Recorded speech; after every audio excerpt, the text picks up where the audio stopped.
ചിറയൻകോയിൽ 7-ാം മൈലിൽ വീടിന് മുകളിൽ തെങ്ങ് വീണ് വീടിന് കേടുപാട് സംഭവിച്ചു. വയലോമ്പ്രം പ്രതാപന്റെ വീടിന് മുകളിലാണ് തെങ്ങ് വീണത്. ചൊവ്വാഴ്ച അർദ്ധരാത്രിയിലായിരുന്നു സംഭവം.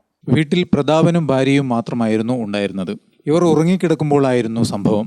ഓടിട്ട വീടിന്റെ മുൻവശത്തെ മേൽക്കുരയുടെ ഒരു ഭാഗം പൂർണ്ണമായും തകർന്നു. തെങ്ങ് വീണ് ഭയങ്കര ഇതായിരുന്നു, ഭയാനകമായിരുന്നു. പേടിച്ചുപോയി.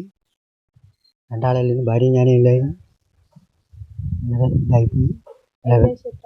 ഒരു 12 മണിയായി. ഭയാനകത്തെ ഒരു വീടാണ് വീണ്.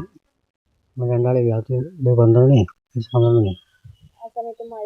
മഴയൊന്നുമില്ല. പെട്ടെന്ന് സംഭവം കാണില്ല. ഭയങ്കര സൗണ്ട്. പേടിച്ചു. പെട്ടെന്നുള്ള വീടല്ല.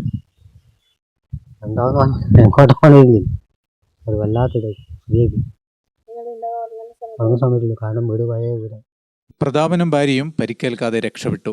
ഗ്രാമിക ന്യൂസ്, കൂത്തുപറമ്പ്.